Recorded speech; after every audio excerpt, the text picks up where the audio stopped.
care who you are, life is going to knock you down. Listen to me, many of you right now, life's got you up against the rope, and you got to do me a favor. Like, you can't give up. You can't give in. Pain is temporary. Pain is your friend. Pain is going to take you to the next level. When you going through pain, I know what you feeling. I know exactly, because I've been there. I've done that. But you got to work through it. And the reason why most of you are not successful is because every single time stuff not going your way, you give up, you quit, you let go, and people feel weakness. They feel it.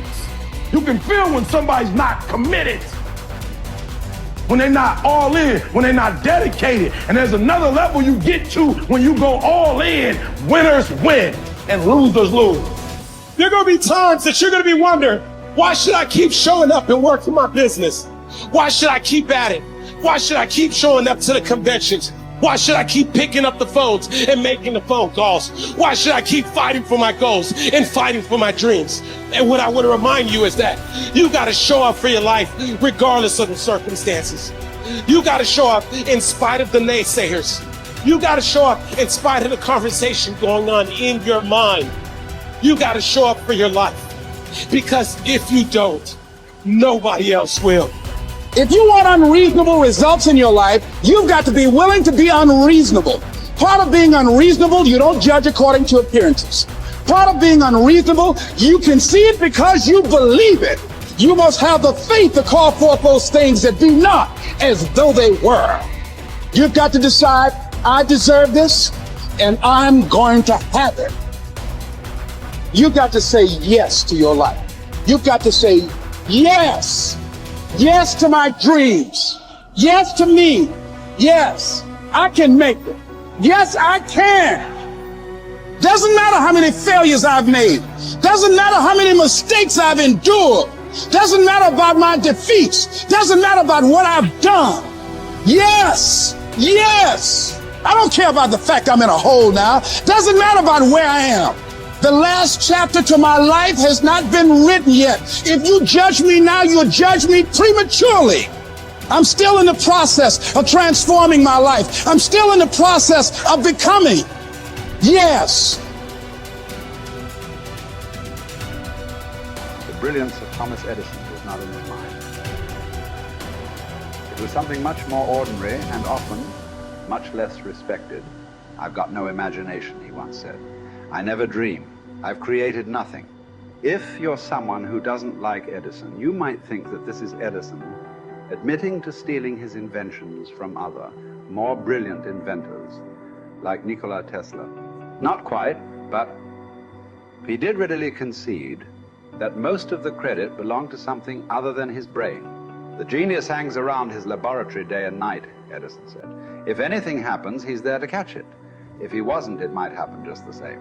Only it would never be his. What he's talking about is showing up. The incredible, underrated power of clocking in every day, putting your ass in the seat, and the luck this seems to inevitably produce. Edison lived in his laboratory and never missed a day. Like Gehrig, even when he was sick, when he was tired, or when visited by tragedy or disaster. The modern conveniences we can trace to his lab then owe far more to his body than his brain, to the compounding power of consistency rather than sheer brilliance. It wasn't about inspiration. It was about getting to work, show up and try. Get on the treadmill, pick up the violin, script out some scenes, reach out to some clients, read some reports, lift a couple weights, jog 1 mile, cross one thing off the to-do list, chase down a lead. It doesn't matter what it is. All aspects of our life benefit from this circumscribed kind of business. Just as long as you do something every day, that is the important thing. Show up. When you're tired, when you don't have to, even if you have an excuse, even if you're busy, even if you won't get recognized for it, even if it's been kicking your ass lately, once something is done, you can build on it. Once you get started, momentum can grow. When you show up, you can get lucky. Is this still hard? Yes. But the good news is that because it's hard, most people don't do it. They don't show up. They can't even do one tiny thing a day. So yes, you're alone out there on the track in the rain. You're the only one responding on Christmas. But having the lead is, by definition, a little lonely. This is also why it's quiet in the morning. You have the opportunities all to yourself. Don't worry about setting any records. Just report for duty. No excuses. And here's the irony. This is also a way to break records. Consistency is a superpower. Day to day, willpower is incredibly rare. Lowell Gettrig was a solid position player and a good hitter. But his success really was rooted in the fact that he didn't miss many days of work. It's quite likely that had he continued at his normal pace and not been stricken with R's, that he would have put up career numbers that surpassed Babe Ruth. Gettrig wasn't just able to show up despite injuries and fatigue. He also had to push through ennui, doubt, and just plain not feeling it. He had slumps like we all do, but he also understood what they meant. As a minor leaguer, he had struggled at the plate and thought about quitting. The Yankees' owner sent down a scout to walk Gehrig through the very basic math of a batting average. A good hitter hits 300, and hitting 350 is terrific. Hitting 400 is almost unheard of. What does that translate to? Missing on 6 tries out of 10. A hitter can also go days, weeks without touching the ball. That's what the scout told him. The most important thing a young ball player can learn is that he can't be good every day. You don't have to always be amazing. You do always have to show up. What matters is sticking around for the next at-bat. The ability to do that, coupled with the ability to endure what John Steinbeck called dawdly days while writing East of Eden. Those days when everything seems out of whack, when you're just not feeling it, when the distractions won't stop, is the first step to greatness. Literally. You cannot be great without the self-discipline to do that.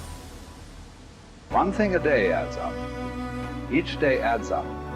But the numbers are only interesting if they accumulate in large quantities.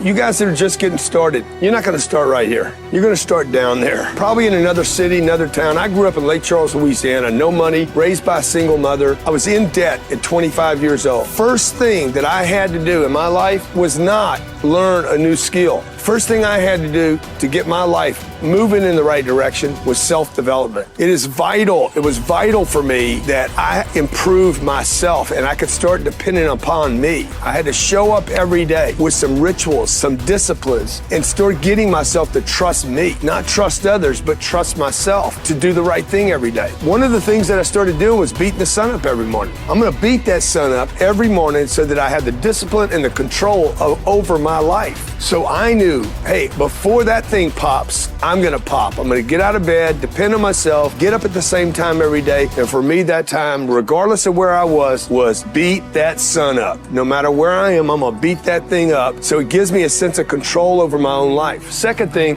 I had to start cleaning up my life and my friends and my environment. When I was younger, between 15 and 25, I was doing crazy stuff in my life. Wasting my weekends. I have the saying, weekends are for the weak. I was drinking, fooling around with a bunch of bad things, bad people. At 25 years old, I cleaned it all up. Quit going to those places. Quit hanging out with people that did not have ethics and discipline in their life. I wanted to build something in my life. I wanted to become someone. And to do that, to become someone in the eyes of the world, just beating that sun up every morning gives me the sense of accomplishment. That I did what I said I was going to do. That I woke up when I said I would wake up. And I start building respect for myself. Start believing in myself so that I can go out into the world and maybe today when I go into this meeting that I'm dressed for, they'll believe in me as much as I believe in me, and that'll show up in a contract, a deal, maybe even some money.